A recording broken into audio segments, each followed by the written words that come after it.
What if the sweetest medieval love story you've ever imagined began with a locked gate, a whispered code, and someone watching from the shadows? Tonight, you slip into a world where romance hides behind ritual, danger, and curiosity, where every glance means more than it seems. And now you drift into the full tale ahead. Hey guys, tonight we slip quietly into the dim, flickering world of medieval romance. A world where dating isn't dinner and conversation but a delicate dance of glances, guarded steps, and secrets tucked into shadows. You find yourself standing in a stone courtyard at dusk, feeling the cool air brush your skin as villagers move around you with practiced purpose. Their lives seem simple at first glance, hauling water, tending animals, preparing fires. But beneath that ordinary rhythm lies an intricate web of emotions, rules, and rituals that shape how love begins. And as you step deeper into this world, you'll quickly realize that medieval dating is nothing like the stories we tell today. In fact, you probably wouldn't survive it. So, before you get comfortable, take a moment to like the video and subscribe, but only if you genuinely enjoy what I do here. Tell me where you're watching from and what time it is for you. I love seeing our little nighttime community stretch across the world. Now, dim the lights, maybe turn on a fan for that soft background hum, and let's ease into tonight's journey together. You take your first steps into the village courtyard as the sun slips behind the hills. Shadows spill across the stones, and the murmurs of evening rise like soft threads of music. This is where courtship begins, not with declarations or grand gestures, but with something much quieter. A girl drawing water from the well glances up at a boy passing by. He notices, momentarily loses control of the bucket he's carrying, and nearly spills grain across the stones. You nod sympathetically. Love, it seems, has always had tragic consequences for basic coordination. But attention here is carefully rationed. Every movement is observed, every interaction judged. A mainstream historical fact notes that in many medieval communities, public behavior was tightly scrutinized. Even casual companionship between unmarried men and women triggered speculation. As you watch the courtyard settle into twilight, you begin to sense how heavy that scrutiny feels. Yet, even under watchful eyes, connection blooms. You notice a young woman sitting on a low bench, mending a tunic by lantern light. She appears fully focused on her stitching, but then you realize she has placed her bench slightly closer to the path where a particular young man tends to walk. Clever. He passes moments later, pretending to check the fit of his boots. They exchange a subtle nod, nothing anyone else would consider suspicious. You feel yourself smiling at the ingenuity. A rooster struts past you, making disapproving noises as though offended by the slow rise of courtship around it. You silently assure the bird that you're not here to disrupt the natural order. It stares back skeptically. Animals in medieval villages, you've noticed, take everything very personally. As the village continues its evening rituals, you follow a group of women heading toward a communal hearth. Their conversation dances lightly between chores and rumors, weaving in and out of topics like threads on a loom. One mentions that a certain boy returned late from the fields yesterday. Another suggests he may have been visiting someone. A third insists he simply lost track of time. The debate grows increasingly dramatic, proving that medieval gossip requires no actual evidence, just enthusiasm. The courtyard transforms as lanterns brighten. Warm light spills across stone walls, illuminating faces, gestures, and the delicate choreography of young people pretending not to notice each other. A girl fetches water twice despite her bucket being full the first time. A boy sharpens a tool that definitely doesn't need sharpening. You've stepped into a world where romance is more about skirting the edges of possibility than stepping boldly into it. You wander past a small alcove where elders sit discussing matters of the day. Their voices are steady, confident, anchored. One mentions a family negotiating a potential match. Another says, "The girl is too young." A third replies, "Perhaps, but time moves quickly." You sense the gravity in their words. Marriage is not only emotional, it's economic, social, strategic. In a society where survival depends on alliances and shared labor, romantic choice is never entirely free. Historians still argue whether young people had significant influence in choosing their partners or whether families controlled everything. Evidence shows it varied by region, wealth, and circumstance. But tonight, in this courtyard, you feel the tension between desire and duty humming through the air. You step toward the well once more, noticing someone left a small token on the stone rim. A woven ribbon, simple but deliberate. A girl approaches, spots it, and hides a smile as she tucks it into her sleeve. A first step, a risk taken. You feel the sweetness of it linger around her like a quiet glow. Then, just as you're soaking in this peaceful moment, something ridiculous happens. A goat charges across the courtyard dragging a stolen tunic behind it. A teenager chases wildly after the animal, nearly colliding with 3 villagers and a stack of firewood. The goat wins. The courtyard returns to calm. You grin. Medieval life, it seems, allows no uninterrupted romance. The evening deepens. The lanterns flicker. A breeze carries the scent of wood smoke and bread. The quiet sound of footsteps grows softer as families retreat indoors. And you, lingering at the edge of it all, begin to feel the pulse of this world. Slow, tender, cautious, but undeniably alive. You sense that what comes next will peel back even deeper layers of meaning. The coded gestures, the symbols, the silent messages lovers exchange in plain sight. But for now, the courtyard rests. And so do you. You move deeper into the village, letting the evening's quiet settle around you like a soft cloak. The last ribbons of daylight drain from the sky, and with them goes the sense of simple certainty. In the medieval world, the darker it becomes, the more layered every gesture feels. As you walk, you start to notice that people seem to communicate without speaking at all. A tilt of a head, the brush of a sleeve, the pause that lasts just a breath longer than expected. Each one is a tiny spark in a place where love rarely announces itself openly. You watch a girl carrying a basket toward the well, and the young man beside her glances down, pretending to fix the strap of his satchel. His fingers tap twice against the leather. You don't understand the meaning yet, but the girl does. She stiffens slightly, then turns her face away, though the faintest smile tugs at her lips. Courtship here depends on subtlety because so much stands between 2 people who want to be together. Family expectations, church oversight, and sometimes the weight of a whole community's curiosity. Speaking openly could be risky, so couples invent their own language, gestures tucked safely behind everyday movements. Historians often describe medieval communication as dense with implication. And tonight, as you drift through their world, you begin to see how that density becomes a kind of romantic code. One mainstream historical fact even notes that in some regions, the position of a woman's bonnet could indicate her openness to conversation. Tilt it forward and she was busy. Tilt it back and she might be willing to talk. You pass someone doing exactly that, adjusting her head covering with the tiniest motion, watching a boy from the corner of her eye. You slow your steps, letting the rhythm of coded communication reveal itself. A cloth dropped on purpose signals interest. A cloth dropped accidentally signals clumsiness, which, to be fair, could also be a form of interest. You think of your own world's texting and emojis and realize people have never stopped inventing ways to say the unsayable. A young man walks across your path now, carrying a piece of firewood. As he passes a window, he taps the wood twice against his palm, then once more after he turns the corner. Somewhere upstairs, a candle flickers in response. 2 short flickers, 1 long. It feels like watching a secret symphony where only the performers know the score. You resist the urge to applaud, mostly because your hands are cold and also because they would definitely stare at you. As the night deepens, the gestures grow subtler. You see a woman raise her hand to her cheek, pretending to brush away a stray hair. But when she lowers her fingers, she tucks her thumb beneath her other fingers. An encoded sign used in some regions to represent waiting or anticipation. She holds it there for only a moment, then releases it as her betrothed walks past without dare looking at her. It's heartbreaking, and yet somehow thrilling, the way 2 people might build a relationship entirely in the margins of public life.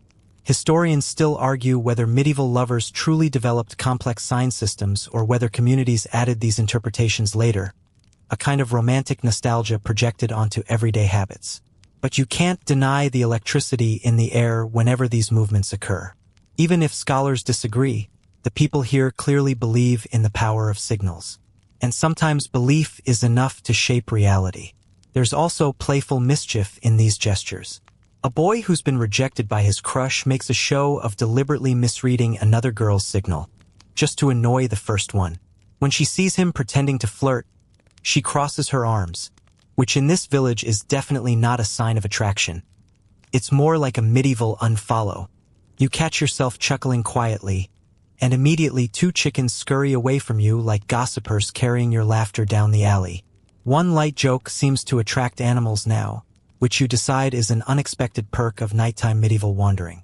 But not all signals are sweet or playful. Some carry warnings.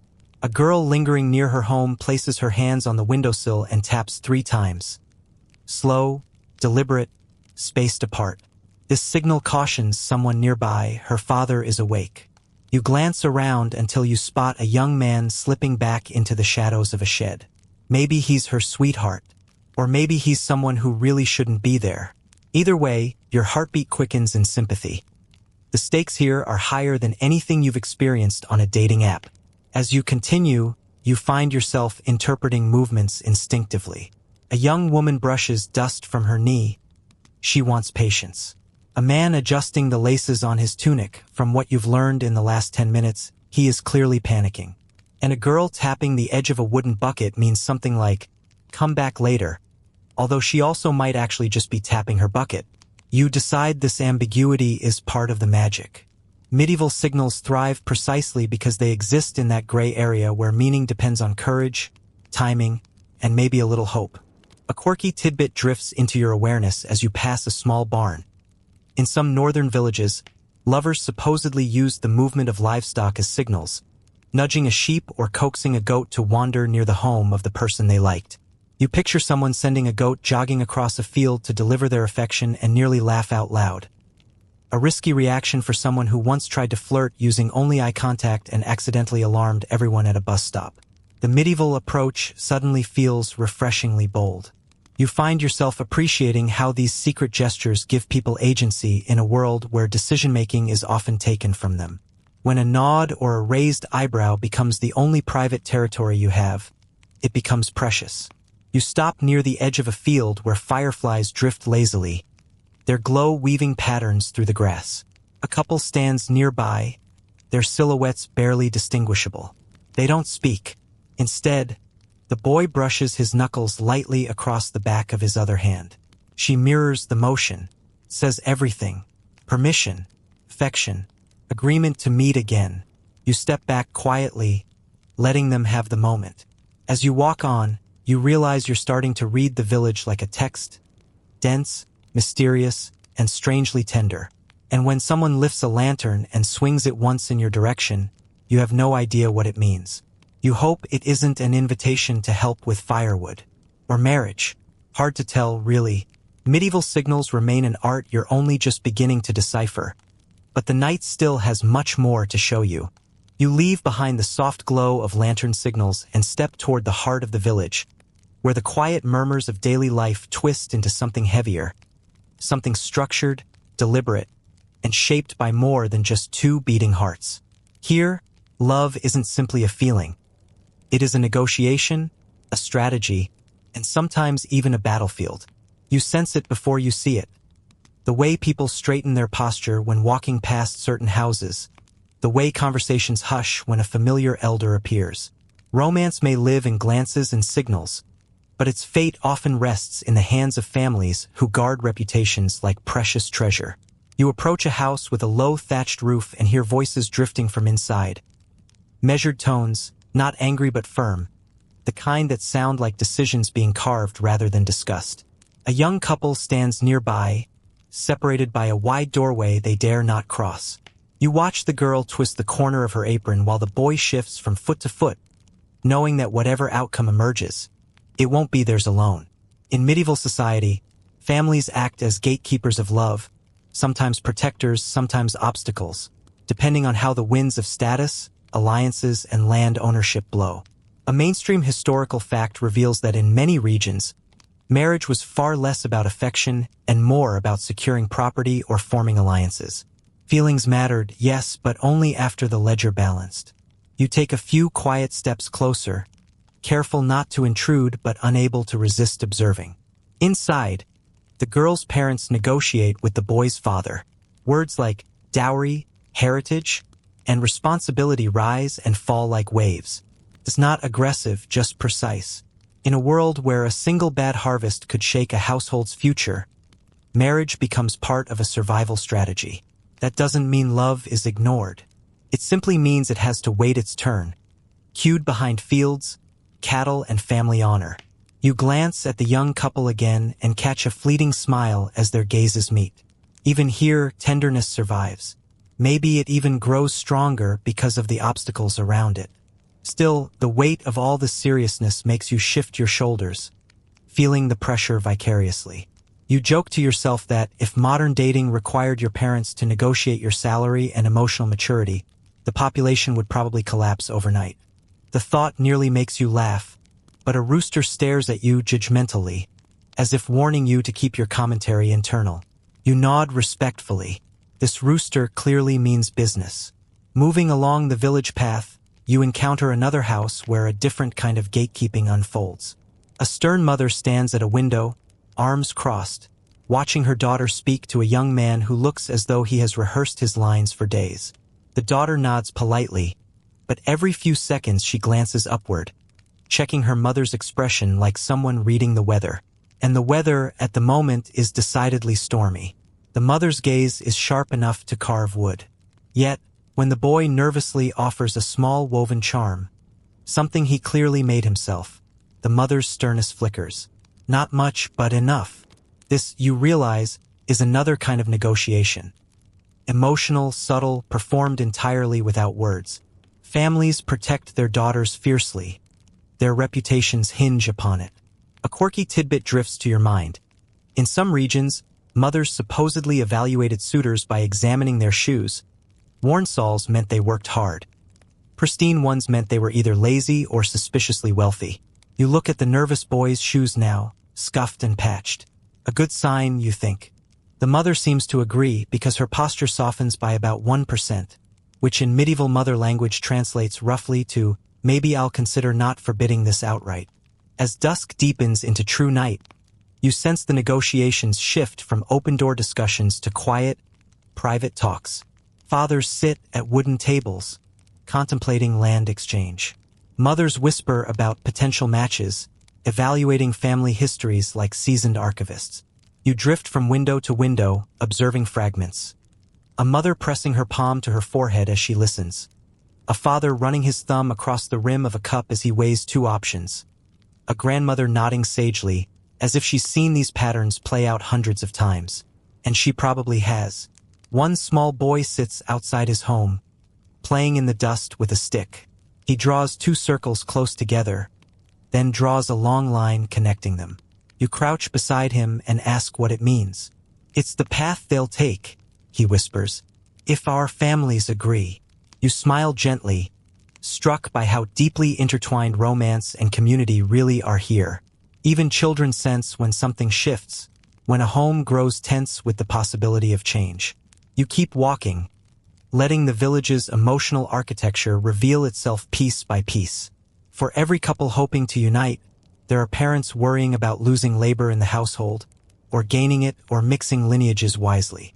Historians still argue whether families acted primarily out of love for their children or love for their land. Both answers seem true, depending on whose window you're standing beneath. You pause near one house where a woman speaks softly with her daughter, brushing her hair in long, slow strokes. The daughter's eyes glisten, not with fear but with anticipation. Her mother's voice trembles affectionately as she explains the gravity of marriage, the responsibilities, the joys, the potential hardships. It isn't a warning, it's a preparation. Gatekeeping doesn't always mean obstruction. Sometimes it means guiding someone carefully through thresholds that could change their entire life. By now, the emotional tension in the air feels almost tangible, like threads stretching across the village from home to home. Each household guards its future, yet each young heart pulses with its own desires. You find yourself rooting for all of them. The anxious suitor, the hopeful daughter, even the stern mother who pretends not to care but absolutely does. A final thought nudges your mind as you wander onward. In this world, love must earn its place through patience, persuasion, and persistence. And you're beginning to understand that medieval romance isn't just about lovers. It's about everyone who stands around them, shaping the path ahead. The night isn't done revealing its secrets, but already you sense that the next steps will lead you deeper into the hidden mechanics of affection, courage, and risk. You continue along the narrow path that curves behind the village, following the faint rustle of nighttime activity. The air feels cooler here, touched by the scent of damp parchment and with smoke drifting from a small workshop tucked against a stone wall. At first, you think it's simply another place where villagers bind tools or repair farm gear. But as you draw closer, you notice a thin sliver of candlelight slipping beneath the door, and beside it, scattered scraps of parchment bearing ink blots, like tiny footprints left behind by hurried, anxious hands. You step inside, gently, and find yourself in the quiet domain of medieval communication. The world of secret notes, locked chests, risky exchanges, and the thrill and danger of being known in writing. A boy no older than 14 sits at a table, his quill hovering awkwardly above a scrap of parchment. His brow is furrowed in concentration, yet his hand trembles. He is not studying or practicing letters for school. This village barely has a school. No, he is writing for someone else. Someone older. Someone in love. You watch him form each letter carefully, copying a message from a whispered dictation he clearly memorized earlier. Writing was a skill not all lovers possessed, so messengers like him, trusted siblings, cousins, neighbors, became crucial conduits. A mainstream historical fact notes that, especially in towns, literate clerks or apprentices often wrote love letters on behalf of illiterate adults. And here you stand, witnessing the medieval equivalent of ghostwriting for romance. You glance over the boy's shoulder, careful not to startle him. He writes, "I send you this token of my heart." He pauses, grimaces, then adds, asterisk. "Though I fear your father guards you more fiercely than a castle gate." Asterisk, you try not to laugh at the unexpected boldness. Medieval fathers might not have appreciated the comparison, but honestly, the boy isn't wrong. You imagine modern teenagers texting behind their parents' backs and realize the mechanics have changed, but the anxieties feel timeless.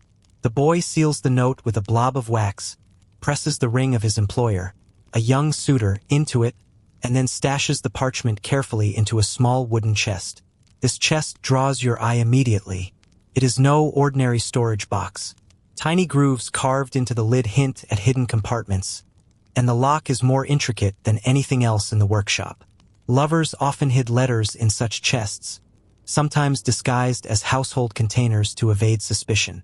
A quirky tidbit whispers into your memory. In some places, young lovers hid notes in bread loaves delivered to a household, slipping the message between the folds of dough before baking.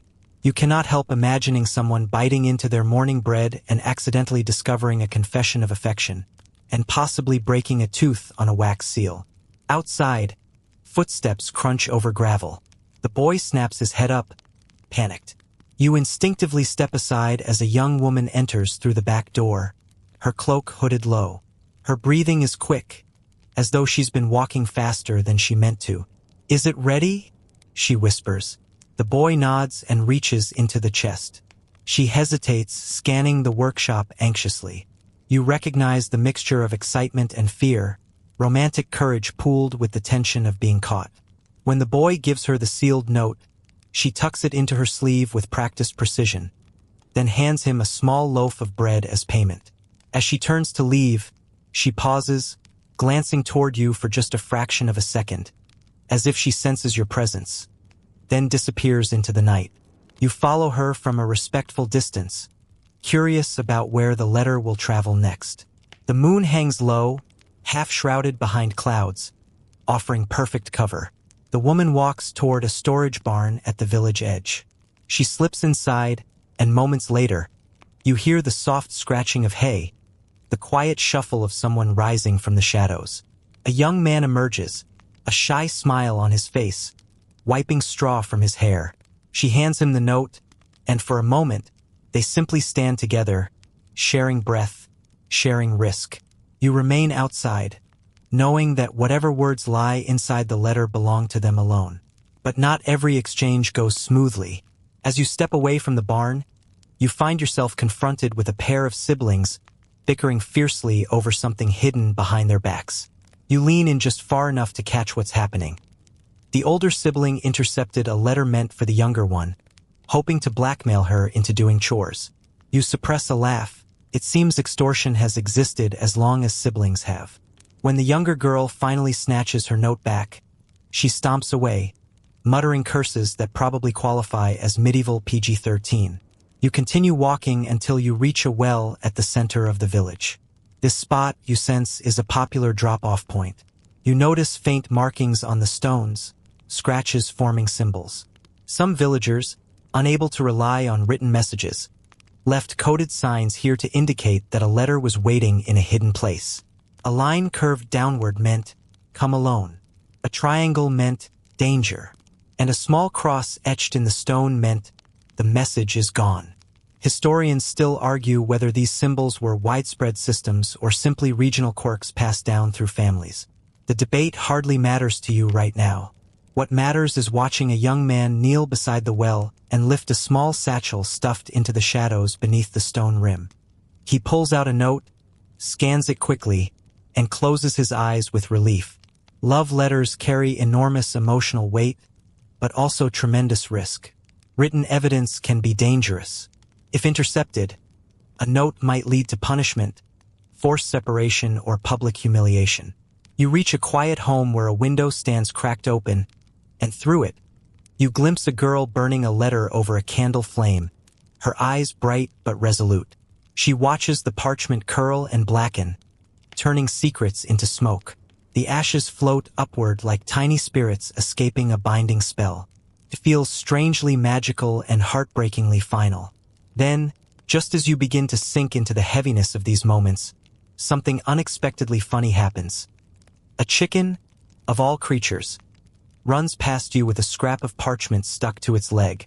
You cannot resist chasing it for a few steps, and when you finally retrieve the scrap, you discover it holds half a sentence that reads, "And though your eyes haunt my every thought," you shake your head, amused. Somewhere in this village, a romantic metaphor just lost its structural integrity.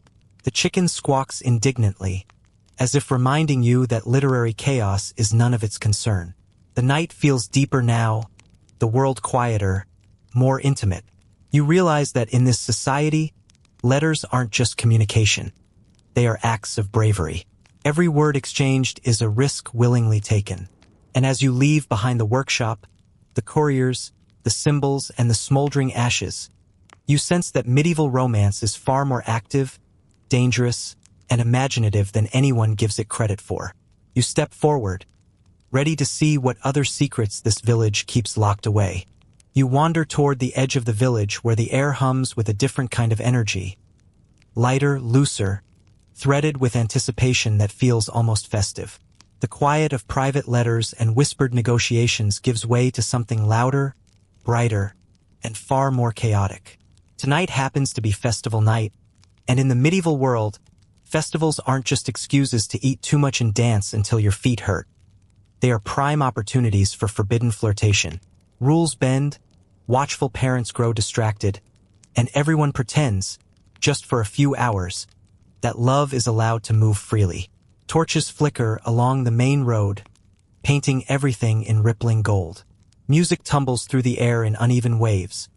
A lute slightly out of tune, drums beating with the eagerness of someone who had ale too early in the evening, and singing that ranges from hauntingly beautiful to, maybe we don't all need to sing at once.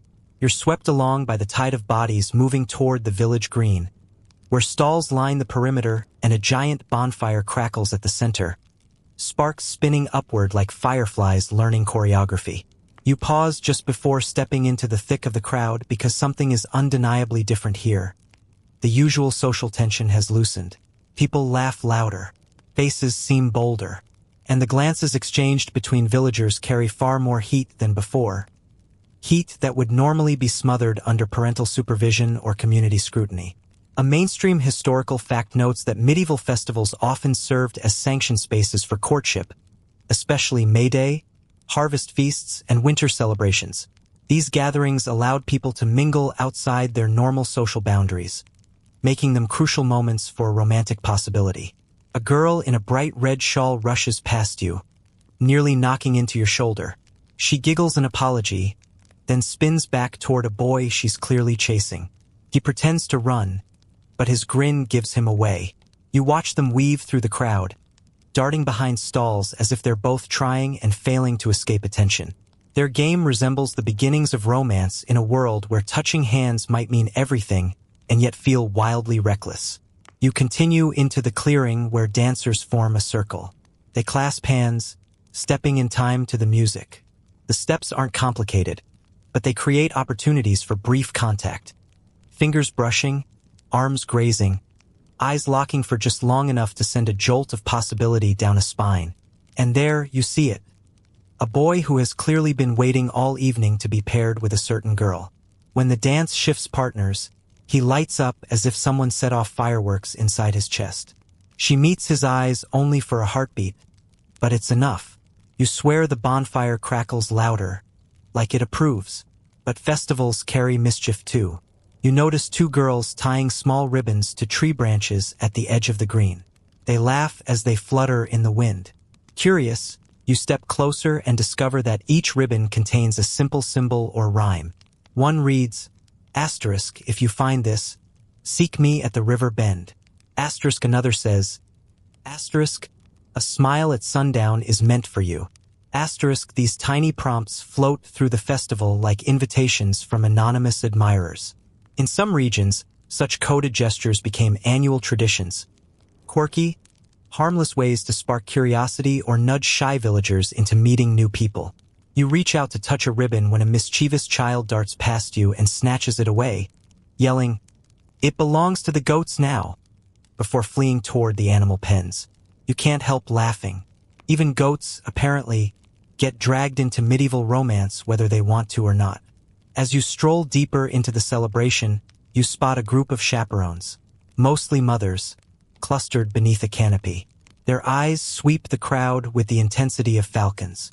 They talk among themselves, pretending to enjoy the festival, but every so often they point at someone suspiciously, and you swear you can hear a collective whisper of, "Not him." Yet even they seem slightly more relaxed tonight. The music softens the edges of their vigilance. The ale loosens their shoulders. Still, their presence reminds you that the freedom offered by festivals is temporary, like a door cracked open only during certain seasons. A young man approaches a stall where colored threads are sold. He picks a bright blue one, ties it around his wrist, and then glances toward a girl filling a jug at the water barrel. She pretends not to notice him. You've been in the medieval world long enough to know that pretending is essentially flirting with extra steps. He tugs the thread once, then cuts a small piece and slips it onto the stall table before walking away. When the girl approaches, she sees the thread, smiles softly, and tucks it into her sleeve. Historians still argue whether thread tokens like these carried universal meanings or varied dramatically by region. Some say blue signified loyalty, others say longing. But judging by the way the girl blushes and presses the thread to her heart, you suspect its meaning is clear enough. Near the bonfire, another ritual unfolds. Young men attempt to leap over the flames, not the whole fire, obviously, unless they want to remove themselves from the dating pool permanently, and each successful jump supposedly brings luck in love. You watch one fellow misjudge his timing and nearly singe his tunic. He stumbles away laughing, cheeks redder than the fire. A girl nearby shakes her head at him affectionately. You can almost hear her thoughts. Brave, foolish, but entertaining. 3 essential ingredients for medieval attraction, apparently. You wander toward the outskirts of the celebration where quieter moments happen. Couples drift into the shadows between torches, speaking in low tones. One girl leans close to her beloved, whispering something that makes him break into a grin so wide you fear his face might split. Another pair sits on a log, sharing a cup of ale. Their conversation is soft, earnest. The kind of talk that doesn't need a festival but benefits from its permission. And then there's the food, because no medieval gathering is complete without culinary chaos. You grab a pastry from a table, bite into it, and immediately regret your decision. It tastes like someone combined honey, herbs, and hopes for good weather. You struggle not to make a face, but a woman selling the pastries notices and laughs. "It's for blessing new love," she says knowingly, "not for enjoying." You nod and discreetly hand the rest of the pastry to a goat, who chews happily. Great. Now even the goats are participating more willingly than you. As the night deepens, you feel the subtle transformation settling over the crowd. Festival magic doesn't come from spells or superstition. It comes from the rare chance to act on feelings without the ordinary constraints tightening around every step. You see people discovering courage they didn't have yesterday. You see hands touched that would normally stay apart. You see glances exchanged that mean, maybe after tonight, something begins. The bonfire spits a burst of sparks into the air as if celebrating these tiny rebellions.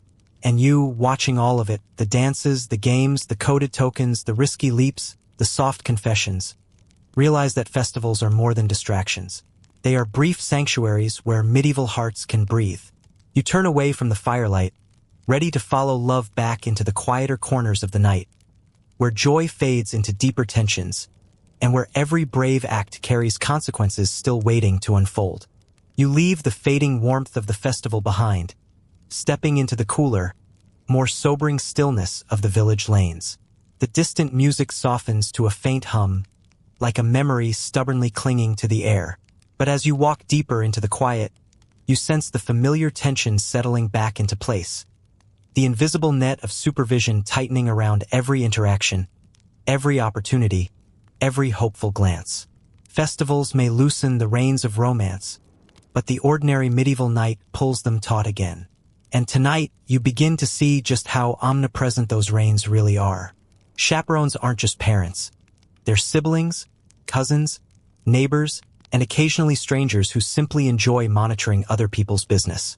You step past a small cottage where a mother sits on a stool beneath the window, knitting with the intensity of someone who would weaponize her needles if necessary. Her daughter stands outside, no more than a few feet away, speaking to a young man who's trying very hard to look confident while clearly fearing for his life. The mother's eyes flick up with every dropped stitch, never letting the conversation drift beyond her control. You swear she knows the exact distance at which two teenagers might accidentally brush hands. A mainstream historical fact comes to mind. In many medieval communities, young women were seldom allowed to meet suitors unaccompanied. Even walking to the well or market often required a family escort. Courtship, then, became not just an emotional journey but a logistical challenge. Watching this boy attempt a charming smile while under the gaze of a woman who looks capable of predicting mischief before it happens, you suddenly appreciate just how difficult medieval flirting really was. Modern dating might involve awkward texts, but at least you don't need your mother to physically supervise them, hopefully. You keep walking and soon stumble upon a trio of older women sitting beneath a low-hanging tree, gossiping in tones both delighted and judgmental. Their combined attention could probably crack stone. A girl passes them, and all three pairs of eyes track her with perfect synchronicity. You murmur, "Poor thing," under your breath, and one of the women turns sharply, as if she somehow heard your thought. You freeze. She narrows her eyes suspiciously, then returns to her conversation. You exhale, grateful you weren't caught by the village's unofficial surveillance committee. Farther down the lane, you find a younger brother following his sister so closely, he keeps stepping on the back of her shoes. She finally spins around and hisses, "Stop it!" He shrugs and says he won't let her meet that boy alone. Apparently, family-appointed chaperones come in all sizes and levels of competence. You almost admire his dedication, until he immediately gets distracted by a frog and runs off to chase it. So much for protection. Yet not all chaperoning is oppressive. For some families, it's a form of care, an effort to prevent heartbreak or scandal.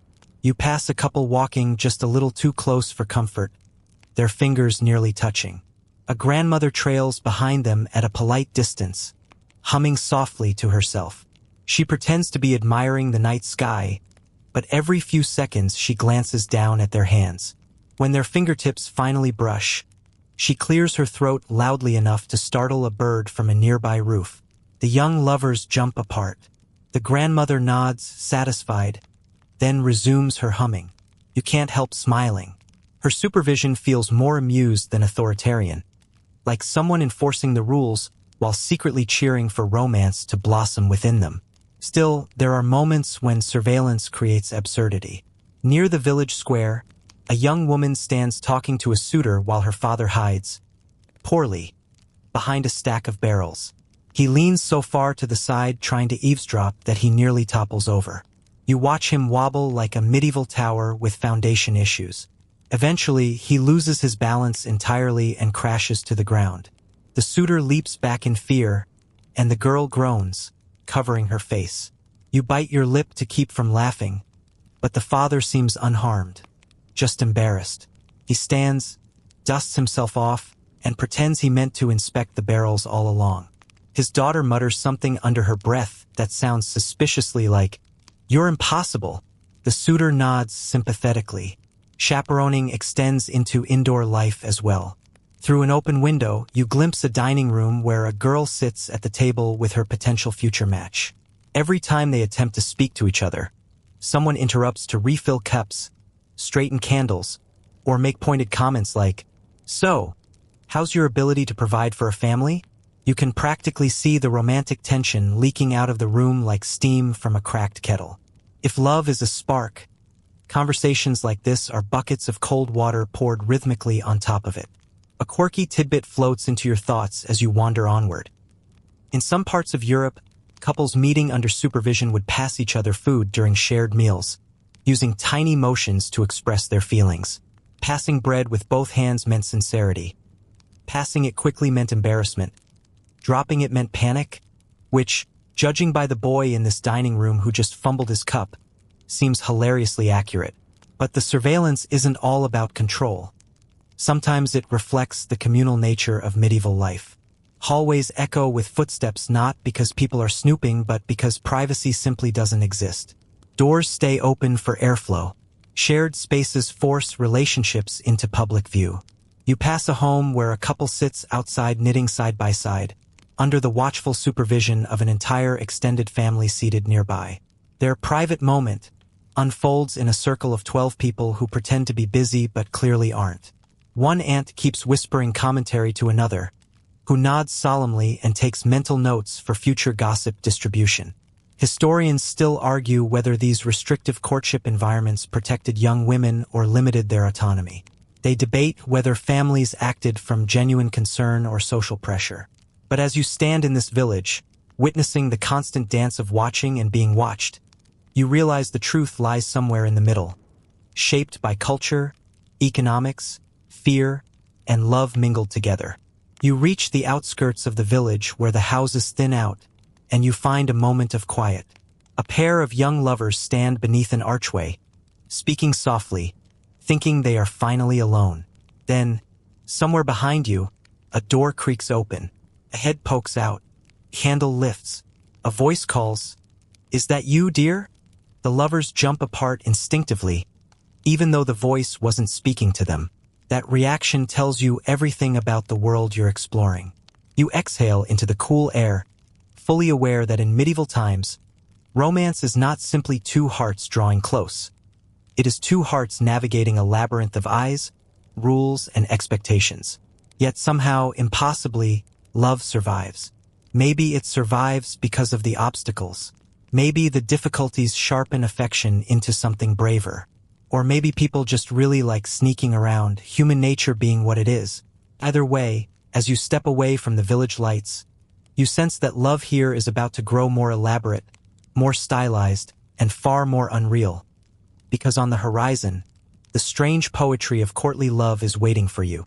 You leave behind the chaperones, the hovering parents, the cousins pretending not to spy while very much spying, and step into a quieter, more dreamlike part of the medieval world. One not ruled by daily chores or social surveillance, but by metaphor, yearning, and imagination. Here, Love detaches from muddy boots and household negotiations and floats upward into something ethereal, exaggerated, and frankly a little impractical. You've arrived at the realm of courtly love, a world where affection is worshipped from afar, desire is refined into poetry, and the object of your devotion is elevated so high you'd need a ladder just to hand them flowers. First, the shift feels strange. You walk along a narrow path bordering a manor estate, and everything around you seems touched by a sense of elevated drama. A young man stands beneath a window, sighing deeply, as in theatrically deeply. While holding a lute he clearly doesn't know how to play. His fingers pluck a string that promptly twangs out of tune. He winces but perseveres, whispering verses under his breath. You try not to judge, but his poem begins with, "O radiant star of my darkest night," which is a bold choice considering the lady he's pining for hasn't even waved at him. Courtly love thrives on distance, on longing, on the tension between desire and restraint. A mainstream historical fact notes that in the high medieval period, noble courts often embraced a stylized form of romantic admiration, not necessarily meant to lead to marriage, but intended to inspire virtue, creativity, and emotional discipline. The beloved was typically idealized, placed on a pedestal, and admired almost religiously. You can't help thinking this system works beautifully for poets and terribly for people who want actual relationships. Still, as you take in the scene, you start to appreciate the intensity of it. The young man below the window straightens his cloak, preparing to deliver another line. You brace yourself. "My heart," he whispers toward the shuttered window, "is but a humble servant to your unmatched grace." A dog wanders past him, looks confused, and keeps walking. You stifle a laugh. Even medieval pets seem skeptical of overly poetic declarations. But the knight doesn't notice. He is lost in the glorious tragedy of unreturned affection. You wander closer to the manor garden, where courtiers stroll in pairs, discussing philosophical ideas about love, as if it's an abstract cosmic force, rather than the emotion responsible for most awkward moments in human history. One woman insists that true love must remain unfulfilled to stay pure. Another argues that longing elevates the soul. A third comments that she'd prefer actual attention over philosophy. "Thank you very much." She glances around to make sure no one heard her honesty. You smile. Even in this elevated world, reality finds a way to sneak in. Just beyond the hedges, a group of noble women gather beneath a tree, reading poetry aloud. Their voices soften as they reach a passage declaring that love must remain hidden, cherished silently like a candle inside the heart. Historians still argue whether courtly love represented genuine romantic sentiment or whether it served as a social outlet for emotional expression in a highly constrained society. But as you watch these women sway gently with each line, their eyes far away, you sense that the system provided something real, a space for longing when action wasn't possible. Then, a knight steps forward. He's wearing armor polished to a level that suggests he's preparing for admiration, not combat. He bows to one of the ladies and offers her a small token, a ribbon with embroidered stars. She accepts it carefully but keeps her expression neutral, because in courtly love, emotional restraint is the ultimate fashion statement. The knight places a hand dramatically over his chest and proclaims, "Your beauty is the compass of my soul." You find yourself silently voting that this line belongs in the category of trying a little too hard. Yet there's something undeniably touching about all this melodrama. It reflects a longing so intense that people build entire languages of symbolism around it. You watch a woman thread a silver clasp into her sleeve, an unspoken acknowledgement of admiration. Another ties a small knot in her scarf to signal acceptance of a courtier's devotion. These gestures aren't about creating relationships. They're about crafting stories, identities, and emotional rituals. And you begin to see how these fantasies offer refuge in a world where marriage is often a practical transaction. Just when you're settling into the dreamy atmosphere, something unexpectedly funny breaks the spell. A nobleman reciting poetry accidentally walks into a rosebush. He gasps in pain, tries to pretend nothing happened, and then continues his poem with a dramatic flourish, even though thorns are still stuck to his sleeve. You consider helping him remove them but decide that courtly suffering is basically part of the experience. You stroll further, arriving at a turret stair where a young scribe sits scribbling furiously. He murmurs to himself in frustration. No, no, no. My dearest jewel sounds ridiculous, but so does my heavenly quail. Why did I write that? You peek over his shoulder and discover that he's composing verses for a knight who outsourced his romantic poetry. Apparently, even in medieval times, some lovers hired writers to sound more profound. The scribe sighs dramatically, tears up the parchment, and mutters, "Love is exhausting." You silently agree. Next, you approach a courtyard where musicians practice soft melodies. The notes drift upward like wisps of longing, wrapping the world in a warm haze. A lady listens from a balcony, her hands clasped tightly, her expression caught somewhere between bliss and sorrow. You realize that in courtly love, the distance between people is not a problem but the point. It heightens the emotion, sharpens the yearning, turns affection into art. It demands that lovers admire from afar, behave nobly, and suffer beautifully, preferably with good posture. A quirky tidbit surfaces. Some medieval texts describe knights performing ritualized tasks, carrying a lady's glove in battle, fasting in her honor, or completing symbolic challenges to prove devotion. You picture a knight telling his companions, "I can't eat today. I'm busy being emotionally tormented." And the absurdity almost makes you snort aloud. Romance, it seems, has always mixed sincerity with spectacle. As twilight deepens, you watch one final moment unfold. A noble woman stands on the landing of a staircase, gazing down at the garden where her secret admirer lingers. She cannot speak to him. He cannot approach her. But their eyes meet, and in that charged silence, something powerful flickers. Not practical, not realistic, but undeniably human. In this world, longing becomes a performance, desire becomes language, and love becomes an idealized quest. A shimmering mirage people chase not because it's real, but because it gives the heart something to dream about. And as you turn away from the manor and step back onto the village path, you feel the emotional air thicken again, preparing you for something far less poetic and far more dangerous waiting in the shadows ahead. You move away from the manicured courtyards and sigh-soaked balconies of courtly love, stepping back into the rugged reality of everyday medieval life. Here, away from the noble idealism and poetic suffering, desire shifts into something far more tangible and far more dangerous. The air cools, the light thins, and the boundary between what is allowed and what is forbidden pulls tight around you like a drawn bowstring. Because now you enter the realm of nighttime rendezvous. The illicit meetings, whispered promises, hurried footsteps, creaking shutters, and all the rules, official and unofficial, that try, often unsuccessfully, to stop them. The village transforms after dark. Paths that seem friendly by day grow shadowed and uncertain.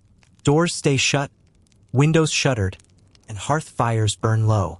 And yet, for some people, the night becomes an opportunity. A girl slips from her home with the skill of someone who has learned exactly which floorboards squeak and which don't. She pauses at the threshold, listening for signs of wakefulness.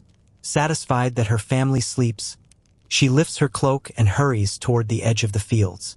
You follow at a respectful distance, feeling the thrill and tension that accompany her every step. A mainstream historical fact notes that many villages enforced curfews, requiring people to remain indoors after a certain hour. Fire risks, theft, and general mischief made nighttime a dangerous period. Breaking curfew could bring fines or worse. But love has never been intimidated by municipal regulation. As the girl crosses a narrow lane, she dodges the village watchman, who trudges along carrying a lantern. He yawns, mutters something about goats again getting into the grain, and completely misses her slipping behind a storage shed. You exhale a breath you didn't realize you were holding. Behind the shed, a boy waits. He looks equally nervous and excited, shifting his weight from one foot to the other. "You made it," he whispers. She nods, and the relief on both their faces could light the darkness by itself. Their meeting is tender but hushed. Even here, privacy is relative. You notice the girl's hand tremble slightly as she reaches for his. But before their fingers touch, a sudden noise, an owl swooping overhead, sends them leaping apart. They laugh quietly, but the moment reveals how razor-thin their margin for safety is. Nighttime meetings aren't just frowned upon, they're risky. Being caught alone together could result in punishment, shame, or forced marriage. Historians still argue whether these rules aimed more to preserve family honor or community stability. Evidence suggests a mixture of both. Yet, despite the danger, you sense that nighttime rendezvous create a space where genuine affection can surface, unmediated by family supervision or poetic scripts. These meetings allow lovers to speak plainly, to dream aloud, to be themselves, at least for a few stolen minutes. You follow the couple as they wander toward the riverbank. The moon hangs low, gilding the water with silver. They sit beneath a willow tree, whispering about the future. Hopes, fears, possibilities. You smile softly when the boy promises he will prove himself worthy of her father's trust someday. She nudges him and jokes, "Then start by catching more than one fish next time." The boy groans. "It was slippery." You try not to laugh too loudly. Apparently, medieval courting comes with strict performance metrics. But their moment of levity fades when a dog barks in the distance. The girl stiffens. The boy listens, muscles taut. Someone is walking along the river path. You duck behind a tree as the glow of a candle lantern approaches. A man appears, middle-aged, weary-looking, probably returning home from a late chore. He squints into the darkness and calls out, "Who's there?" The couple freezes. You hold your breath as if you somehow count among the accused. The footsteps grow closer. The man stops beneath the willow, peering around. You can practically taste the tension. Then, miraculously, he shrugs, mutters something about shadow rabbits, and walks on. The couple's shoulders drop in unison. You sag against the tree. Grateful medieval wildlife is apparently a catch-all explanation for suspicious movement. You follow them back toward the village outskirts where the shadows deepen. You begin to notice signs of other secret meetings. Footprints leading behind barns, the imprint of someone sitting on a wall, candle drippings beneath a window where light shouldn't have been. You even spot a ladder leaning suspiciously close to someone's upstairs room. You're not sure if it's meant for courting or roof repair, but given the atmosphere, you suspect the former. A quirky tidbit drifts through your mind. Some regions tolerated nighttime visits under specific customs, such as bundling, where young people could talk while lying clothed under blankets separated by a board. The practice sounds both oddly wholesome and wildly impractical, something like a medieval attempt at structured emotional intimacy. You picture parents yelling, "Boards only, no exceptions," and nearly laugh out loud. As you continue exploring the sleeping village, you notice that not everyone sneaks out. Some simply open their shutters and exchange whispered conversations from a safe distance. A boy leans halfway out of his window, blowing cold breath into the night. Across the lane, a girl cracks open her shutter, revealing a sliver of candlelight. She smiles shyly. They talk about the weather. You feel strangely touched by the simplicity. Romance doesn't always require elaborate rebellion. Sometimes it just needs a window and a little courage. But then your attention shifts to a far more perilous scene. A man attempts to reach his sweetheart's window by climbing the outer beams of her house. He is not graceful. His foot slips, sending a cascade of straw from the roof tumbling onto a passing cat. The cat yowls in outrage, waking an elderly neighbor who bursts from his home wielding a broom like a weapon. The climber panics, loses his grip, and falls into a pile of firewood with a spectacular crash. You wince. The girl above slams her shutter closed. The neighbor declares triumphantly, "Not on my watch."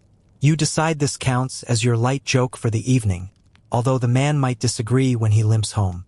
You walk on, reflecting on how nighttime meetings reveal not just boldness but vulnerability. They expose the raw parts of people, their hopes, their flaws, their longing to connect despite boundaries. And yet, the risks remain sharp. Anyone caught sneaking around after dark could face repercussions. Eventually, you find yourself at the edge of the forest, where the moonlight barely reaches the ground. Two lovers sit on a fallen log, speaking in hushed tones. The girl says her father has threatened to marry her to someone else. The The boy clenches his fists, then relaxes them, whispering that they will find a way to stay together. You feel the gravity of their fear, a reminder that love, especially forbidden love, can push people toward choices they never imagined. The night grows windier, leaves rustle, branches sway. You realize that these shadowed meetings, thrilling as they are, form only one layer of the medieval social fabric. Soon enough, you'll step into another world, one where gossip hums louder than music and where communities influence romance just as powerfully as lovers themselves. But for now, you linger in the quiet, watching the final embers of forbidden affection glow beneath the cloak of night.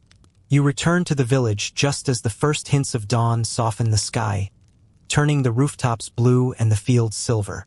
Nighttime secrets begin to fold themselves away, tucked back into the rhythm of ordinary life. Curtains close. Ladders get quietly removed from suspicious positions.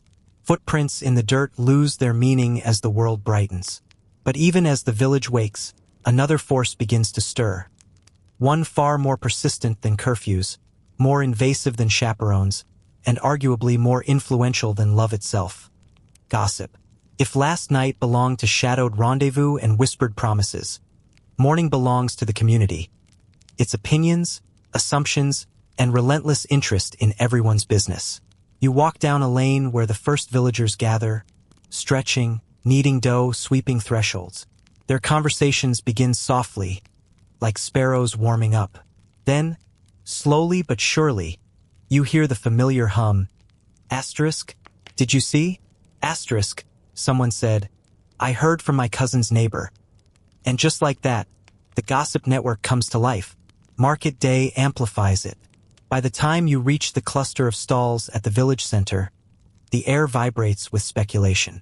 A mainstream historical fact notes that markets served not only as economic hubs, but as social crossroads, where news, rumors, and romantic developments traveled faster than goods. And today, the villagers seem particularly eager. Perhaps the festival stirred up new glances, new hopes, new scandals, or maybe nothing happened at all, and they're inventing content just to enjoy the drama. Humans, after all, have always loved storytelling, especially when it involves the personal affairs of others. You pause beside a stall selling early apples. The vendor, a cheerful woman with quick eyes, leans forward and whispers to her friend. She was seen near the river, just saying. Her friend gasps purely for sport. You're fairly certain they don't even know who she is, but the implication alone is enough material for a full morning's entertainment.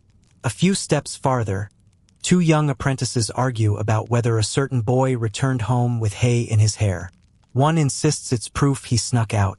The other thinks it's proof he's bad at his job. You decide both could be true. Either way, the rumor grows legs and trots off into the village, ready to be embellished by the next person who hears it. Yet gossip isn't only malicious. Sometimes it acts as an unofficial matchmaking service. You overhear an older man at the grain stall telling a neighbor, well, if her family's looking, his family has decent sheep.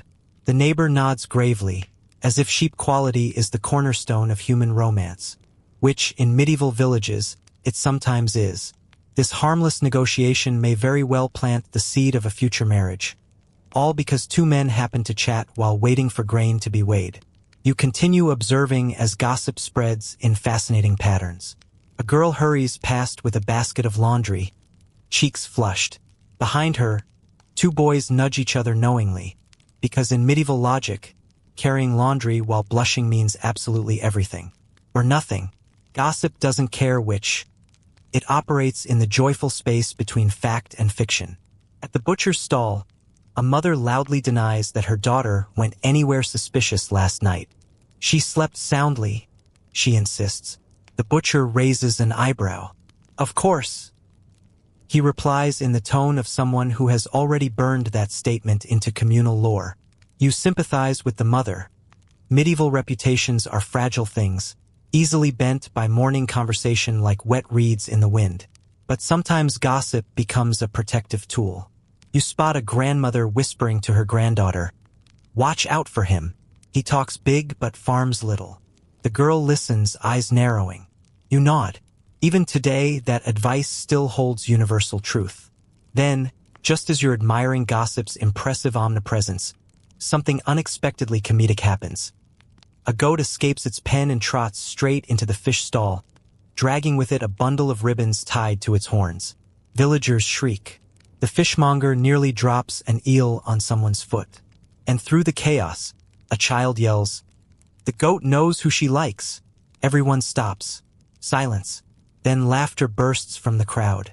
You laugh too because apparently medieval livestock moonlight as romantic messengers, or at least as catalysts for accidental matchmaking. Behind the laughter lies a deeper truth. Gossip guides the community's understanding of who belongs with whom. It shapes expectations. It nudges relationships forward or yanks them apart. And sometimes it becomes the village's informal matchmaking machine. A quirky tidbit drifts through your thoughts. In some medieval markets, women supposedly used the tilt of their baskets to signal interest in someone browsing nearby. Tilt left meant available. Tilt right meant uninterested. Holding it tight to the body meant, "Leave me alone unless you're offering pastries." You watch a woman adjust her basket now. A man across the stall pretends not to see, then definitely sees, then pretends again. You smile. Markets are far more theatrical than you expected. You wander to the far edge of the crowd, where an elderly couple sits selling herbs. They seem to know everything about everyone. A girl approaches them shyly, asking whether a certain kind of flower might help soften a father's mood. The old woman chuckles. "More than flowers, you'll need patience. And perhaps a duck." You blink. The girl blinks. The old man sighs and explains. "Distract the father with the duck. Fathers love ducks." You file that away as medieval wisdom you hope you never need. The couple confides in you, whispering that they often hear confessions disguised as questions.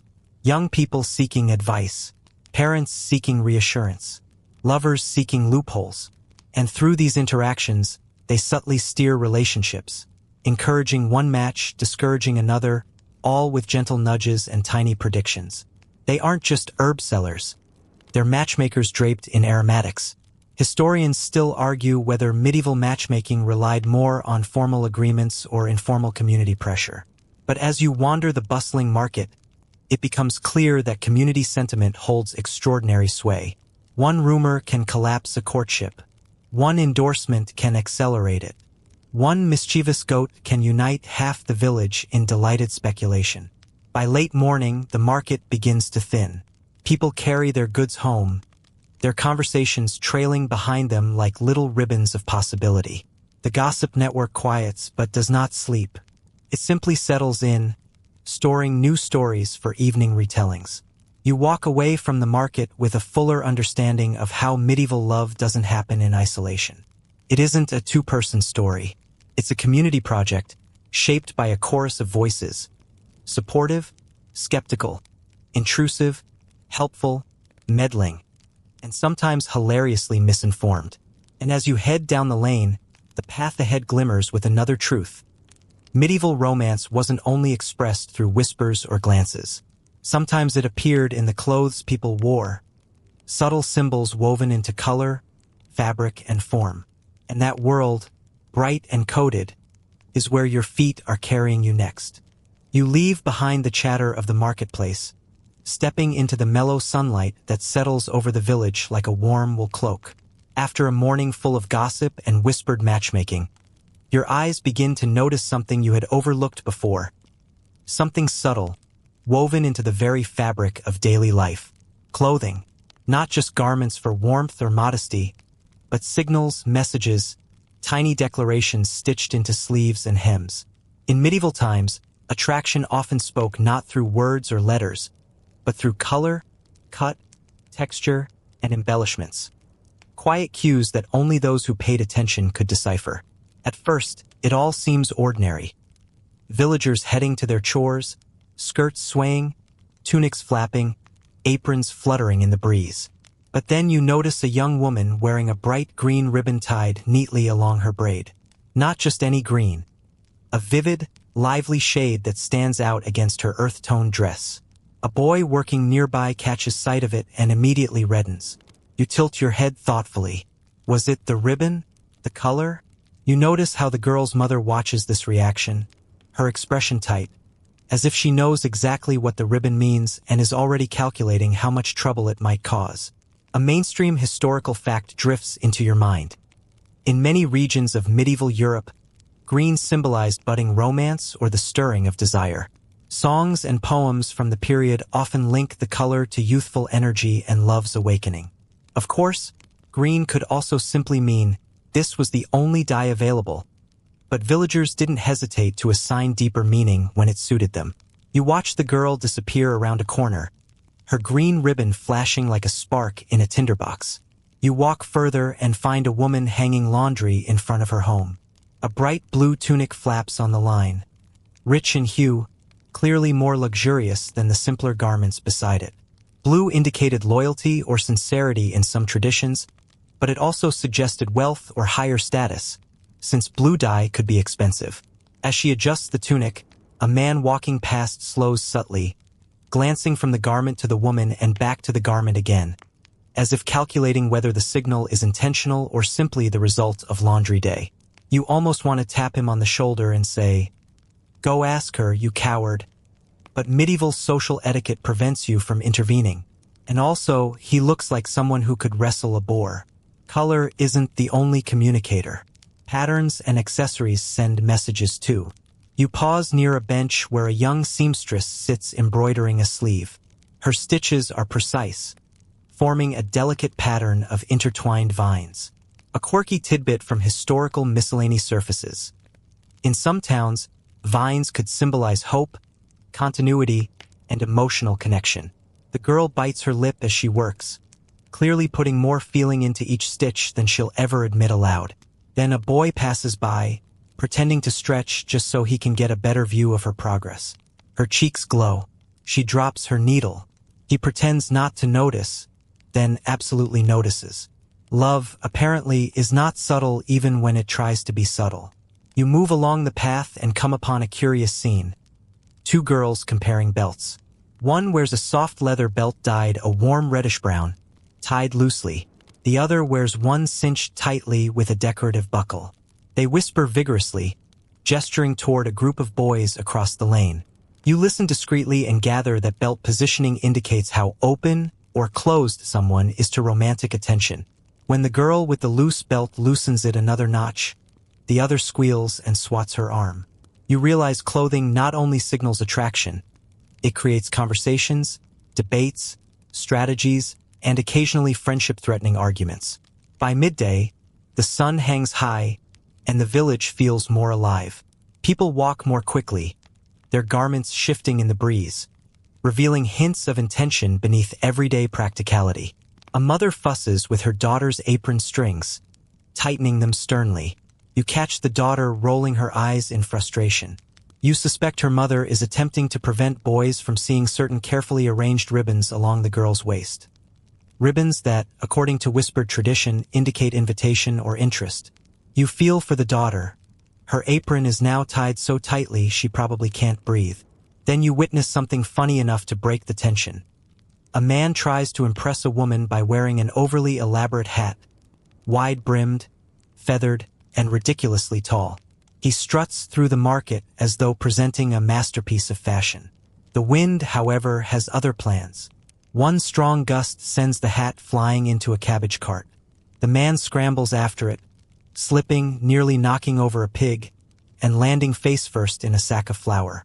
The woman he hoped to impress bursts into laughter, and honestly, you can't blame her. You wipe your eyes, thinking medieval style may have had its limits. You walk past a group of women spinning wool. Their sleeves are rolled up, revealing bracelets of woven thread. A few bracelets display small beads or charms. You overhear them discussing their meaning. A red bead for someone admired, a yellow bead for someone suspected of admiring you, and a white bead for uncertainty. One woman has 3 white beads, and when teased, she shrugs and says, "Better to be confused than bored." You appreciate her practicality. Historians still argue over how consistently these fashion signals appeared across regions. Some suggest that meaning varied widely, that medieval villagers assigned symbolic interpretations loosely, even spontaneously. Others argue that certain codes were surprisingly widespread within specific periods. But watching the village now, you sense that meaning doesn't need universal agreement to matter. It only needs to matter here in this moment to the people who live within it. At the far side of the village, you notice a boy adjusting the hood of his cloak as a girl approaches. He pulls it back slightly, a gesture you've seen enough times today to recognize as intentional. Showing the throat or collarbone, even subtly, was considered bold in some communities, a wordless way to say, "You have my attention." The girl notices. She blushes. She looks away too quickly. Then she looks back. Attraction is a loop, and clothing often initiates it. You turn toward the fields, where even laborers' garments speak quietly. A man ties a strip of cloth around his arm. Practical for wiping sweat, yes, but also traditionally a sign of perseverance or personal resolve. When a woman working nearby catches sight of it, she smiles in a way that suggests she interprets it as something more sentimental. The man pretends not to notice, then absolutely notices. They keep working, side by side, the distance between them shrinking imperceptibly. As you step back toward the heart of the village, you begin to understand that clothing is not merely decoration. It's language. A language of possibility, intention, shyness, courage, and everything in between. And like all medieval communication, it thrives in nuance. A sleeve too wide, a sash too bright, a ribbon too long. Each one whispers something, whether the wearer intends it to or not. The day grows warmer. The village buzzes with life. Romance hums beneath the surface like a thread pulled taut through cloth. And now, just as you prepare to step deeper into these everyday rituals, the faint sound of music begins to rise, soft, haunting, familiar. Somewhere nearby, someone is using melody as message, and your feet turn instinctively toward it. You follow the faint strains of music drifting between the cottages, a soft thrum that seems to pulse with quiet intention. It's nothing like the festival's wild energy or the noble court's polished melodies. This is gentler, played not to impress an audience but to reach someone specific. In the medieval world, music is more than entertainment. It's a coded language of longing, a way to speak emotions that cannot safely be spoken aloud. And tonight, you step into that intimate world where melody becomes message. You walk past a row of small gardens until you reach an open clearing where a young shepherd sits on a low wooden stool, piping a tune on a simple reed flute. The notes rise and fall in a graceful pattern, carrying a softness that seems almost too tender for the ruggedness of daily labor. A girl lingers at a distance, pretending to sort vegetables but glancing up every few moments with a smile she tries, and fails to hide. The shepherd never looks at her directly. Instead, he pours his feelings into the rhythm, letting the tune do the speaking. A mainstream historical fact surfaces. Shepherd's pipes and simple flutes were commonly used in rural communities for signaling, storytelling, and yes, subtle romantic communication. Words could be overheard, but music floated freely, slipping between watchful eyes unnoticed. You sit beneath an olive tree and watch as the girl slowly steps closer. When she reaches the edge of the clearing, the shepherd adjusts his melody, adding a new flourish, shy but hopeful. She pretends to tie her apron strings, though you can tell she's listening with every breath. And for a moment, you feel the beautiful weightlessness that music gives them. An escape from rules, parents, negotiations, and gossip. Here, affection drifts through the air like pollen, landing wherever courage allows it to. As you continue down the path, the musical landscape grows more varied.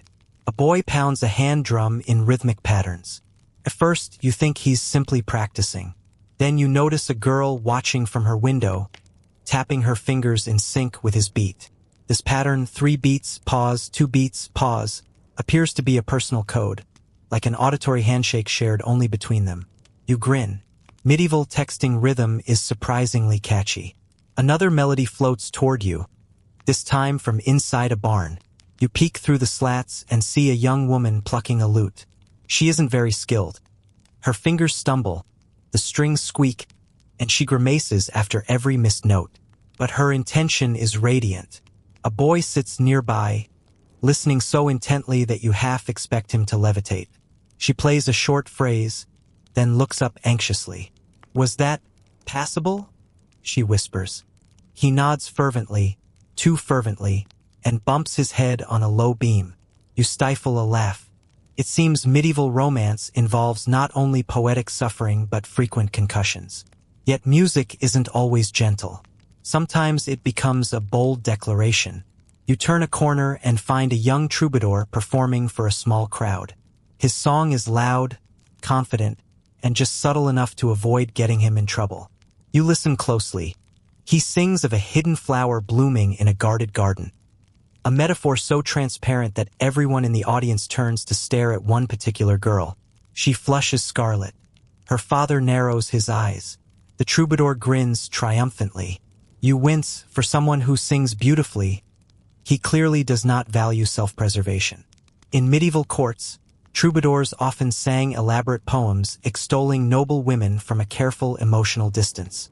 But in small villages, love songs had more immediate purpose: to signal admiration, test the waters, or attempt persuasion. Historians still argue whether these performances genuinely influenced courtship or whether they were mostly youthful dramatics. But watching the villagers react, leaning in, whispering, giggling, you sense that music carries a unique power in this world. A quirky tidbit emerges from your memory. In some regions, lovers would exchange musical motifs much like tokens, creating specific sequences of notes that symbolized promises, apologies, or invitations. A woman might hum her motif while working at the loom, trusting that her beloved would catch it as he passed by. You imagine the confusion if someone else accidentally used the same tune, leading to medieval mix-ups like, "No, I'm not inviting you to the woods. That was for the baker's apprentice." Thankfully, humans throughout history have been experts at romantic confusion. Continuing your walk, you hear a soft melody floating from a high balcony. A noble woman sits there, strumming a harp. Her fingers glide with practiced grace, weaving a tune as delicate as silk. Below, a knight stands at a respectful distance, listening with lifted chin and reverent expression. She does not acknowledge him, not directly, but the harmony shifts slightly, warming as if to welcome him. You realize you're witnessing a conversation without words, the kind of exchange that could flourish only when everyone accepts that silence also speaks. You step past a mill, tracing the sound of a lonely flute. A man sits beside the water, blowing a quiet, mournful melody. No one stands nearby. No lover watches from the shadows.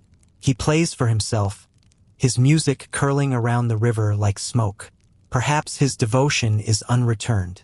Perhaps he's waiting for someone who will never come. Perhaps he's simply enjoying the night. You settle on a rock and listen for a while, feeling the ache in the tune. A reminder that medieval romance isn't all sweet longing. It also holds disappointment, patience, and pain. Suddenly, a chicken from a nearby coop begins squawking wildly, offended by something. The flute player sighs and mutters, "Every time." You smile. Even heartbreak gets interrupted by livestock here. You consider this your obligatory light joke moment, romance, nature, and poultry forming their eternal triangle. Yet as you rise to leave, something surprising happens.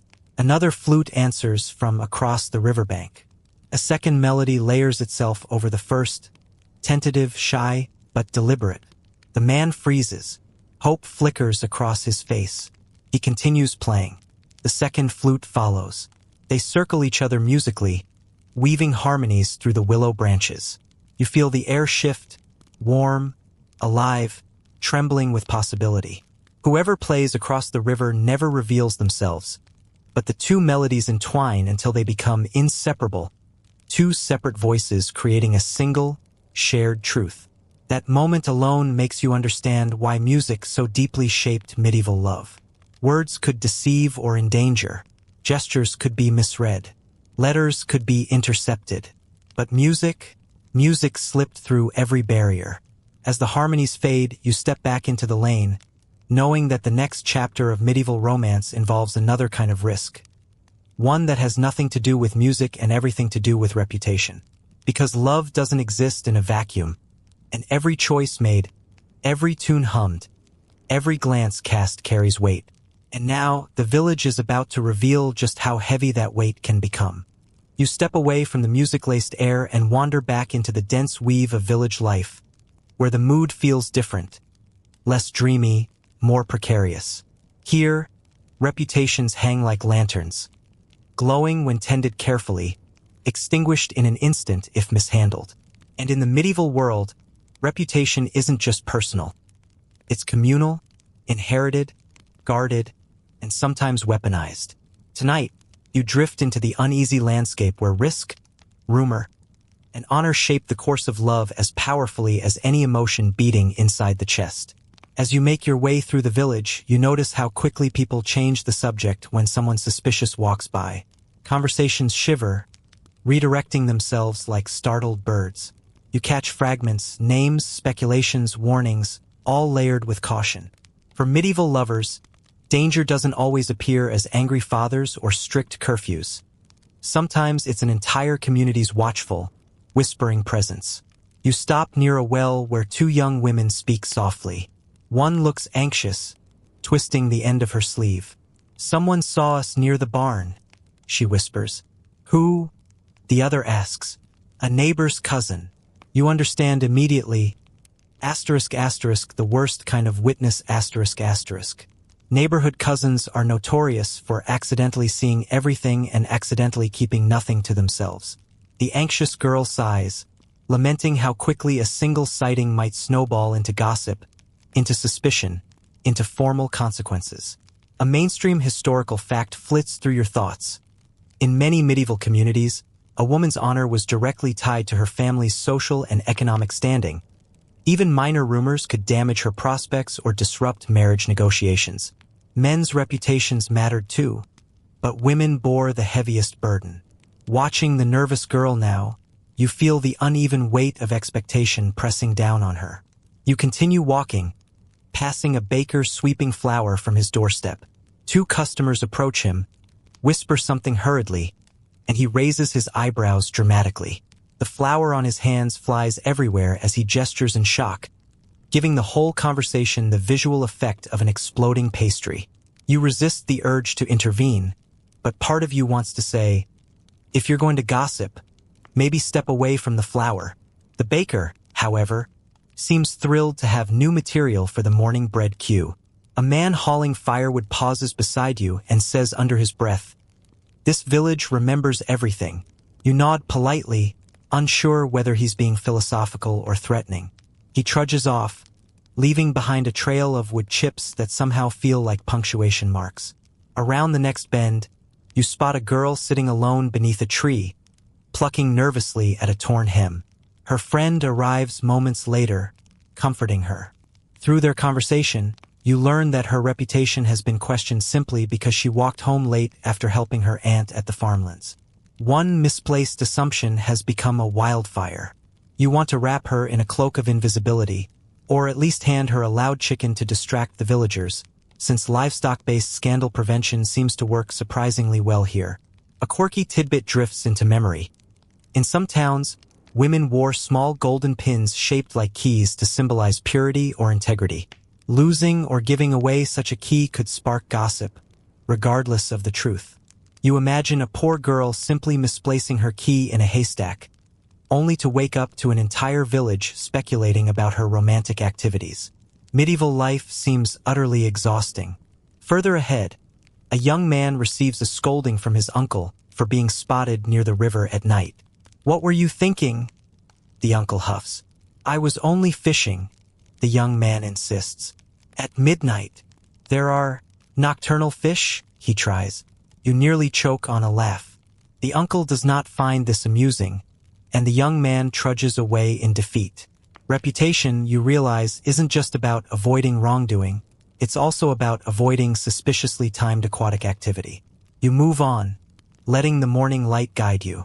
A small gathering forms outside a home where a mother argues vehemently with her neighbors, insisting that her daughter's reputation remains spotless. The neighbors nod sympathetically but lean in slightly, clearly hoping to extract some juicy details. It becomes obvious that defending someone's name requires skill, stamina, and possibly the vocal strength of a medieval town crier. Historians still argue whether communities used reputation as a genuine protective mechanism or as a subtle form of social control. Some scholars suggest that strict moral oversight created stability. Others argue it generated unnecessary fear and limited personal freedom. Watching the tension unfold here, you suspect both are true. Order and oppression often grow from the same soil. You slip away from the crowd and wander into a quieter area. A pair of lovers stand behind a workshop, speaking in hushed, urgent tones. Their hands hover near each other but never touch. They're saying, "I'm reckless." The boy mutters, "They hardly know you." The girl replies, "They don't need to know me. They only need someone to talk about." Her face tightens. She assures him that rumors fade, that people forget. You're not convinced. Villagers forget very little and embellish the rest.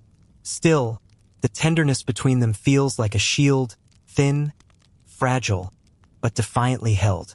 Your steps take you to a row of drying linens where a woman hums while hanging clothes. Nearby, two older women pause to admire the stitching on her gown. They admire it by pointing at the hem and whispering about how she came to afford such fine embroidery. One concludes that her husband must be spoiling her. The other argues she probably stitched it herself. Then the first says, "Well, stitching it herself is suspicious too." You walk away before you start questioning the structural integrity of medieval logic. And then, just when the tension gets heavy enough to crack, a hilarious scene unfolds. A rooster struts through the village square wearing, yes, a tiny scrap of ribbon tied to its leg, looking absurdly proud. People gasp. Children follow it. An old man mutters, "Whose ribbon is that?" The rooster flaps aggressively, as if declaring that it is now the center of all rumors. You laugh so hard you have to brace yourself on a wall. Apparently, even poultry can distort reputations here. Still catching your breath, you return to observing the deeper truth beneath the humor. Reputations guide choices. They determine who approaches whom, who hesitates, who hides, who dreams, who fears. Romance isn't just about hearts connecting. It's about navigating a world where perception can lift you or ruin you, but where reputation casts shadows, ritual casts structure. And now, with the weight of community expectation pressing in, you sense the story bending toward something formal, ceremonial, and symbolically rich. Because the next step in this medieval dance of love is betrothal, where emotion, family strategy, and village politics converge with gravity that neither lovers nor gossips can ignore. You walk away from the swirling currents of rumor and reputation, sensing the air around you shifting, growing steadier, more deliberate, as though the village itself is preparing for something ceremonial. If secret meetings belong to the night and gossip belongs to the morning, then betrothal belongs to this hour. A time suspended between fear and hope, between youth and responsibility, between dreaming and doing. Here, medieval romance transitions from whispered possibility to official commitment, wrapped in ritual, symbolism, and layers of meaning the young couple may or may not fully understand. You approach a modest cottage where preparations already stir. A father sits at a wooden table, smoothing the surface with anxious hands. A mother adjusts her scarf repeatedly, fussing with it the way one might fuss with thoughts they cannot control. Their daughter paces near the hearth, her fingers tracing invisible patterns on her skirt. The room vibrates with tension. Not the dangerous, trembling tension of forbidden love, but the dense anticipation that comes with the knowledge that today changes everything. A mainstream historical fact filters into your awareness. In many medieval communities, betrothal was not simply a promise. It was a legally recognized contract, often more binding than the wedding itself. Breaking it could lead to scandal, fines, or familial conflict. In some regions, once you were betrothed, you were already treated as good as married, minus the actual marriage rites. No pressure, of course. Soon, the prospective groom arrives with his family. He looks freshly scrubbed and profoundly nervous, like someone who has rehearsed 3 polite greetings and forgotten all of them upon arrival. His younger brother elbows him encouragingly, earning a glare sharp enough to shave cheese. The boy grins unapologetically. You sense that sibling energy hasn't changed much in the last 1,000 years. The two families sit facing each other, the space between them loaded with symbolism. Offers and expectations are laid out, not harshly, not mechanically, but with careful language. The groom's father speaks of his son's character, skills, and future prospects. The bride's mother speaks of her daughter's virtues, talents, and what she contributes to the union. Everything feels balanced, fragile, like two scales slowly tipping toward alignment. Then comes the exchange of symbolic items. The young man offers a woven belt, strong, neatly crafted, dyed a deep earthy brown. The girl accepts it with steady hands. She presents him with a length of embroidered cloth she stitched herself. The moment is quiet, almost reverent. These simple tokens embody commitments large enough to reshape lives. Outside, villagers gather discreetly, pretending to mind their own business while very much not doing that. A group of older women stand beside a fence, debating whether the belt's color indicates sincerity or simply reflects a shortage of more interesting dyes. One man murmurs that the embroidered cloth looks like a love charm. Another says it looks like a dish towel. Medieval interpretation is chaotic at best.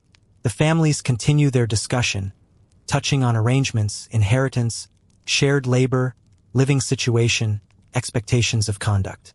None of it sounds romantic, but beneath the practical talk lies something tender. Two families attempting to build a shared future around two young hearts. A quirky tidbit rises. In some regions, couples sealed betrothal with a handfasting, tying their hands together with ribbon or cord to symbolize unity. Others drank from the same cup. In certain places, they literally jumped over a broom, though medieval historians still debate whether this practice was symbolic or simply someone's creative solution for avoiding sweeping. Today, this village opts for hand-holding. The girl and boy clasp hands before witnesses, their fingers trembling slightly. The room falls silent. That contact, simple, gentle, public, is the moment everyone's been waiting for.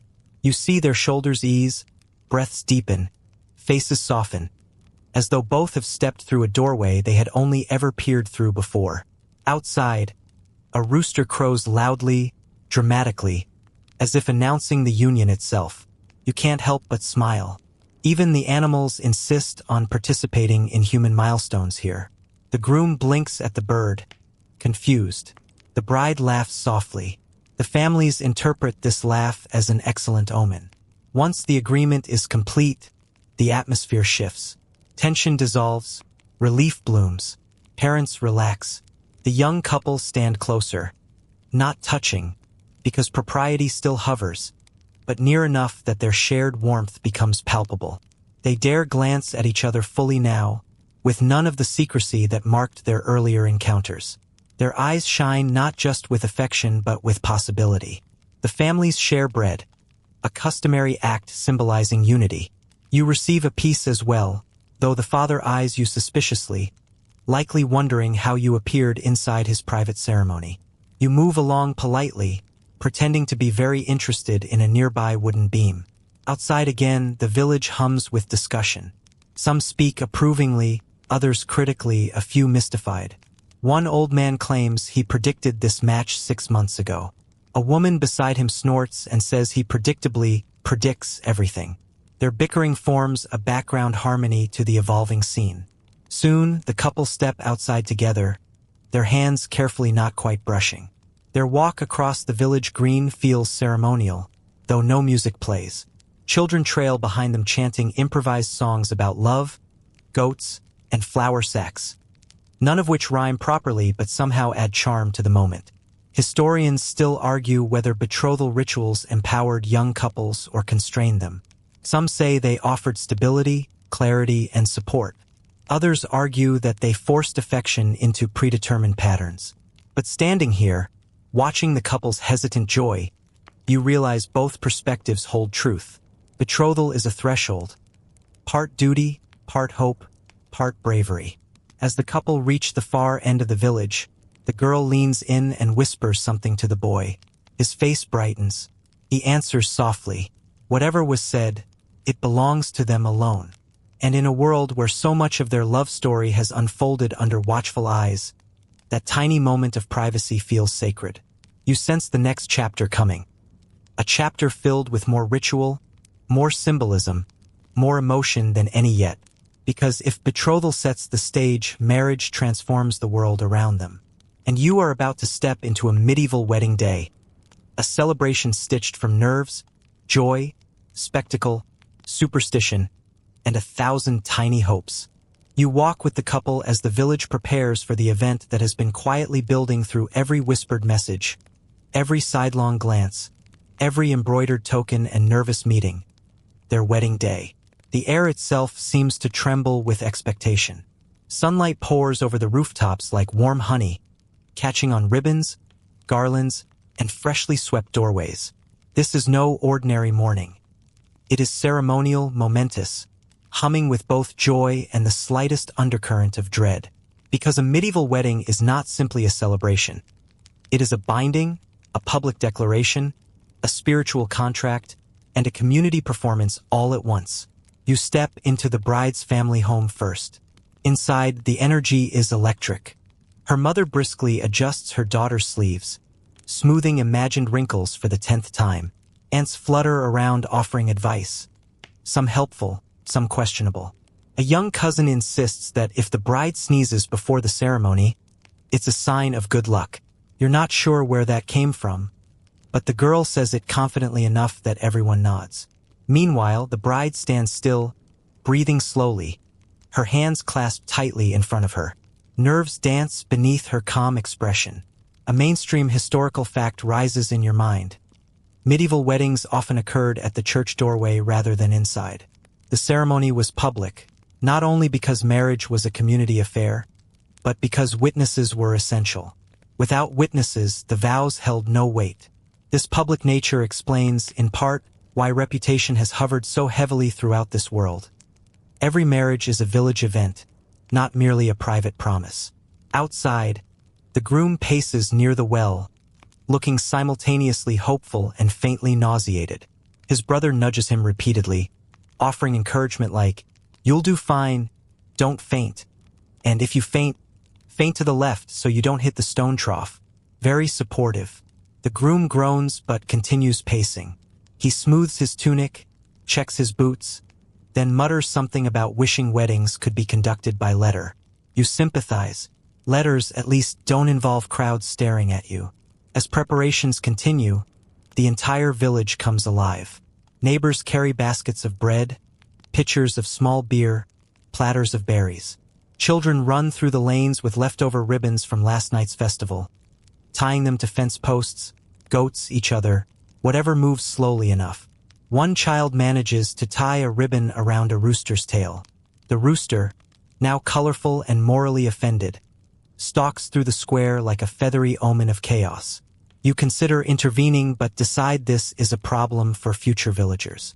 The bride finally emerges from her home, and the crowd quiets in awe. Her gown isn't extravagant. Silk is too costly for most villagers, but it is beautifully made. Cream-colored wool, embroidered sleeves, a braided belt that symbolizes unity. Her hair is arranged in a crown of woven herbs, rosemary for remembrance, thyme for courage, sage for wisdom. A quirky tidbit surfaces. Some medieval brides tucked a sprig of rue into their hair, believed to ward off envy or ill luck. You notice she has done just that. You can't help admiring the blend of practicality and superstition woven into these rituals. The procession begins. The bride walks slowly, flanked by her parents. Villagers join behind her, forming a lively parade. Someone begins playing a pipe, though not very well. Another adds a drumbeat, though definitely not in time. Nevertheless, the music creates a festive energy that buoys the bride's steps. The groom, seeing her approach, straightens like someone experiencing a profound and sudden spinal correction. His fear melts into awe. The couple stand together beneath the church archway. The priest welcomes them with solemnity, but the community crowds so close you worry someone's going to step on the bride's dress. The priest clears his throat. The murmuring stops. Birds chirp. The rooster yells. You roll your eyes affectionately. Medieval ceremonies are many things, but quiet is rarely one of them. The vows begin. The couple speaks clearly, though their voices tremble. They promise fidelity, support, kindness. They join hands, the universal gesture that links every culture across history. You watch their fingers intertwine and feel the moment's gravity settle over the crowd. This isn't just symbolic. This is binding. Historians still argue whether medieval vows differed significantly across regions, but one truth is constant. Marriage was a social, spiritual, and economic contract shaped by both affection and duty. When the priest blesses the union, the villagers erupt into cheers. A bucket of grain is tossed into the air for prosperity. Some lands on the couple, some lands in your hair. A pair of teenage boys throw flowers. One boy accidentally throws the entire basket. It lands squarely on the groom's brother, who takes it with remarkable grace considering he now resembles a floral scarecrow. Then comes the most traditional moment, the short walk from the church to the feast. You follow the couple as villagers shower them with petals, herbs, and bits of bread. One man enthusiastically tosses a whole dinner roll. It misses the groom's head by inches and hits another man's hat instead. The hat wearer frowns, but someone hands him a drink, and he forgets why he was annoyed. The feast takes place in a large communal hall. Long tables are covered with bread, cheese, roasted meat, early vegetables, pastries, and enough ale to make even the shyest villager sing loudly later tonight. The newlyweds are seated at the center table, flanked by family. They look relieved, finally able to sit, to breathe, to exchange shy smiles without an entire village watching their every eyelid twitch.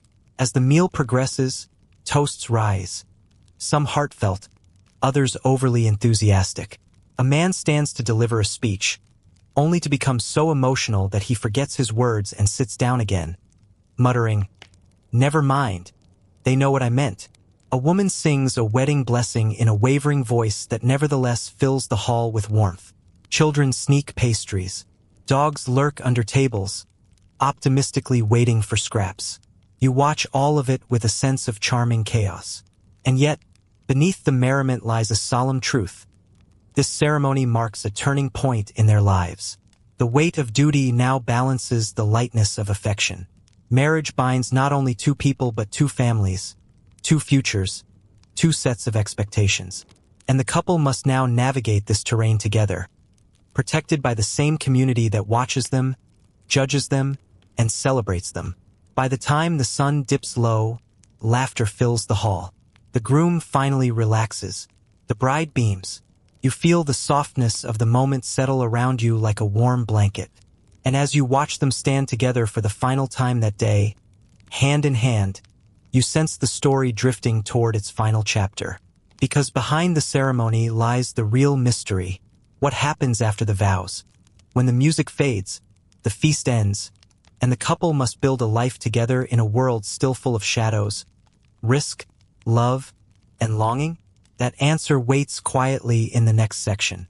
You leave the wedding feast behind just as dusk settles over the village, carrying with you the warmth of laughter, clinking cups, and dancing feet. But as the noise fades, a softer truth emerges. One that isn't sung about in ballads or declared beneath church arches.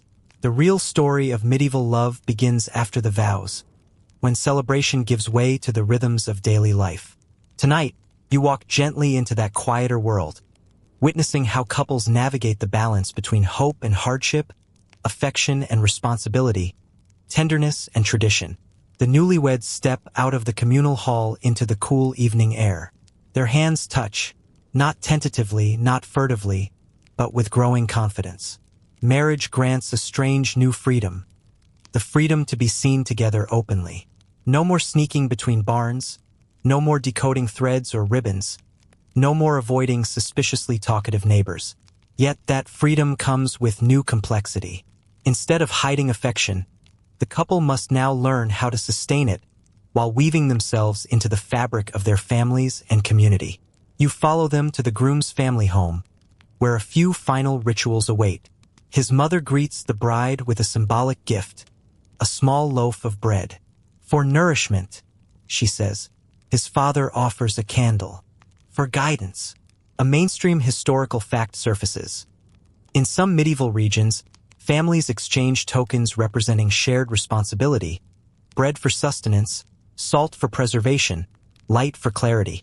These rituals weren't extravagant, but they reflected deep expectations. After marriage, life becomes an intertwined effort. Inside the home, the atmosphere shifts. The door closes, muting the village hum. For the first time, the couple stands in a room not filled with witnesses. The lack of an audience feels enormous. They speak quietly at first, about the feast, about who cried, about who danced poorly, a surprisingly competitive list. Their nervousness softens into easy laughter. You sense the fragile beginning of partnership forming, like a candle just catching flame. Around them, the rhythms of routine settle into place. Marriage means work, literal physical work. The next morning, the groom rises early to tend the fields. His wife begins learning her new household's routines. You walk with them through these early days, observing the subtle ongoing negotiations that every long-term relationship requires. The groom discovers his new wife needs bread differently from his family. She discovers he folds blankets incorrectly, at least according to her. They tease each other lightly, and you sense affection blooming through the smallest acts. Yet tension flickers too. Adjusting to shared life is never seamless. Outside, neighbors hover with intense curiosity. One woman asks loudly whether the bride snores, which earns her a scandalized gasp from someone else. A man offers unsolicited advice on planting techniques. Children peek through doorways to see whether the couple behaves differently now. Medieval privacy remains non-existent, but within these intrusions, genuine support emerges. Women arrive with baskets of herbs and cloth scraps. Men arrive with tools and practical tips. Marriage is not merely a union between two people. It is a village-woven system of shared resources, shared expectations, shared futures. And every so often, you catch glimpses of quiet tenderness. The bride leaves a sprig of rosemary at her husband's seat, a gesture of affection and remembrance. He repairs her loom before she asks. They share smiles during chores, moments so small they could be lost to time. Yet they are the very foundation of their life together. A quirky tidbit rises. Some medieval couples were said to speak with their feet, communicating affection through gentle foot taps beneath long tables. You watch the newlyweds try this one evening during a family meal. The bride misjudges and accidentally kicks her husband's shin. He yelps. The entire table goes silent. Then, mercifully, someone blames the dog. There is no dog. You decide not to correct anyone. Despite simple joys, challenges loom. Harvest worries, illness, family expectations, financial strain. Marriage must weather all of them. One evening, the groom returns home frustrated after a long day repairing fences. The bride listens patiently, then hands him a bowl of soup while recounting her own struggle with a stubborn spinning wheel. Their shared laughter slowly melts the day's tension. Historians still argue whether medieval marriages were primarily practical contracts or affectionate partnerships. From your vantage point, the truth reveals itself in the weaving of their days. Emotion and duty knot tightly together. Love grows through routine as much as passion. Weeks pass. One day, while crossing the village green, you overhear someone say, "Those two suit each other well." It is said casually, almost offhand. But the words carry immense weight here, more potent than any romantic blessing. Approval hums quietly beneath village life, shaping how couples feel about themselves. You follow the couple onward, noticing how their movements begin to align, how they naturally reach for the same bucket, step aside at the same moment, laugh before the other finishes a sentence. Their affection shifts from sparks to embers. Steady, warm, enduring. On a soft evening, they sit beneath the willow by the river, the same tree where secret meetings once unfolded. They speak openly now about hopes, fears, future children, distant dreams. The moon glows gently on the water, and for one still moment, the world around them seems to breathe in unison. Love in medieval times, you realize, is not defined by dramatic gestures alone. It is defined by persistence, by choosing each other again and again, despite gossip, despite hardship, despite expectation. The couple leans their heads together, their voices quiet, their hearts steady, and you feel the story settling, ready to exhale. Now the narrative softens around you, preparing to drift into its closing wind down, gentle, slow, hushed like a warm blanket pulled to the chin. The night deepens, settling into the village like a soft, familiar lullaby. The chatter fades, the hearths dim, and one by one the cottages fold themselves into quiet. You step back from the couple's doorway, letting the peaceful glow spill across the threshold without intruding. Their laughter melts into a steady murmur, the sound of two lives learning to rest beside each other.